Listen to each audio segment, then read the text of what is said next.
here's your next step to get your loom ready to weave.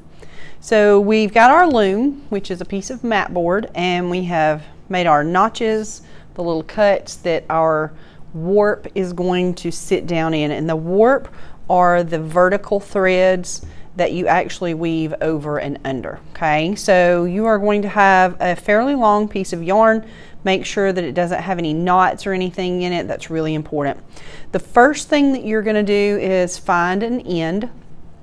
You are going to start up in the top left notch, and I want you to take that end and pull the yarn down into the loom. I'm going to make it a little bit longer so that it looks like this on the front, and then on the back where all of the writing is, you have the piece hanging off, and it should come fairly close to the bottom. Okay, so it's a longish piece.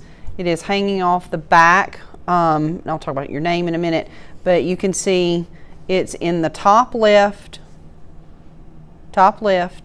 When you turn it over, it's a long piece, almost hanging down to the bottom. It's a couple of inches or so from the bottom. Okay, so you just need a long piece on the back. Okay, so this is what the front looks like. It's in the top left notch. So you've got all of that extra yarn. So what we're going to do is we're going to wind this around. So you're taking this long piece that is attached to all of the rest of this, and you are going to pull a little snug, and you're going to pull down into that first notch so that it is a little tight. Okay, we don't want it so tight though that it starts to bend your loom. So we're going to take that, wind around the back, come into the second notch at the top, and go to the second notch at the bottom.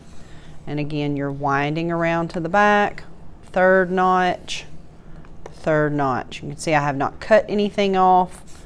This is what the back looks like with that piece at the end, and the pieces look a little diagonal. Okay, so I'm going to keep going to the fourth notch at the bottom, and I'm making sure that these are all a little snug. We don't want them to be like super loose, because then it'll be really hard to weave on. Keep going. Fifth notch, sixth, all the way to the seventh. Okay, so the front of your loom should look like this with all vertical lines of yarn. The back looks like this, where you have got an end and you've got an end, and they're diagonal from each other. Okay, got a little extra left. We'll trim that in a minute, but what I want to do is to take these end pieces and tie them in a knot, and I'm actually going to trim a little bit of that off because it's a little too much. So you're going to tie it like you tie your shoe. Tie, pull it fairly tight. I'm going to try to keep my finger on it, and then I'm just going to crisscross tie again so that I make a knot. Okay, we do not want this to come undone, so you need a knot on the back. I'm going to trim this just a little bit, not too close to the knot though. You want to have pieces left over in case it came undone. You can tie it back, so it's tied in a knot. You've got that diagonal piece on the back, so this is the back. You do need at the edge of your board to write your name. I wrote mine in Sharpie so you can see it really easily. So the front looks like this.